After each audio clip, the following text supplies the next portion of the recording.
They're loaded onto a truck and then safely relocated. We got to call the FWC. This is getting out of control. Every day we're getting these gators are getting bigger and bigger. So 13 feet, that's almost what? I'm getting to what, 2 stories long? Oh, yeah. Oh, my gosh. Well, a story and a half. Yeah, when you stand them straight, okay. I would not want to encounter that gator walking. Oh, yeah, no. Walking to school. That sounds a little scary. Can you imagine? Okay, now, hey, we've got some exciting, let's be an exciting scientist. Jenny, check this out. Look at all these fires in Central America. So this is really the peak of their season down there before the rainy season really kicks in. And a lot of times this time of year, we get smoke from those Central American fires. So where you see the yellow and notice that flow coming around the big ridge of high pressure coming right up into Tampa, North Florida this weekend. So not only are we hazy and hot out there, but it could be a bit smoky at times. So if you're sensitive and have respiratory issues, you may feel it, okay? The good news is we're going to mix some of this smoke out, and we'll go from hazy, hot, humid, and smoky to eventually stormy in this forecast. Here's what I'm talking about. Well, right now we got the Davis Islands looking beautiful downtown.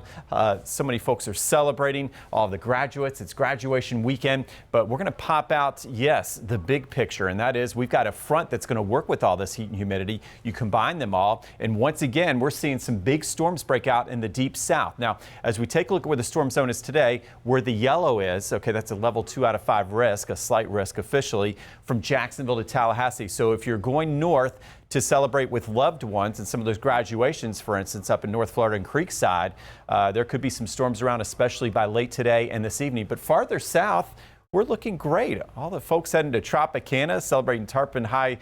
Congratulations. Yeah, 4:30 graduation at Tropicana, looking good. It's tomorrow that would be our storm day, and I'm thinking primarily in the morning. So as we look at the impacts, first things first is wind.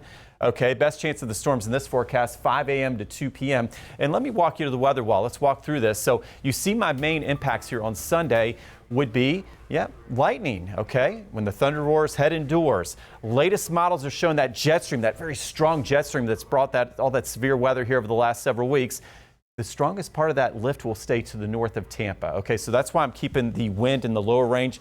Maybe some isolated gusts of 40 to 50. We'll keep an eye on it. And also the timing's coming through in the morning, so that'll keep the stability a little better. The tornado risk very low at this point as well. So some good news there. Let's take a look at what I'm talking about. Here's the severe weather outlook, latest model data. So you see there's going to be a couple vigorous lines across North Florida and South Georgia today, and especially early evening and on the east coast of Florida. But notice the yellow, more of a marginal risk, just a light green tomorrow as we wake up at 7:30. And look what's happening here.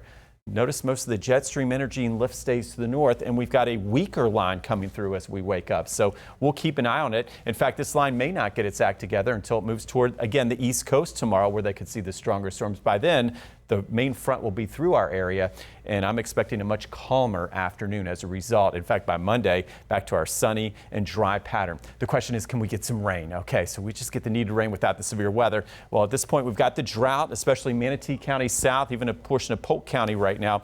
The latest models still showing, holding out hope, where we could see a ½ inch to an inch across the area. So that's good. Where you see the blue across our area. Notice the heavier amount staying just to the north of us, where there's more lift. All right, so let's look at that 7-day forecast. We need all the rain we can squeeze out tomorrow, because look at that. We got that 80% chance. We get a little relief, 87 with that morning rain drying out in the afternoon. And then all of next week, boy, I had to lower rain chances. Monday, 10%. A dry front comes through to reinforce this pattern. A high of 90. A little break in the humidity at least Tuesday and Wednesday morning. And then back to the heat and humidity for the rest.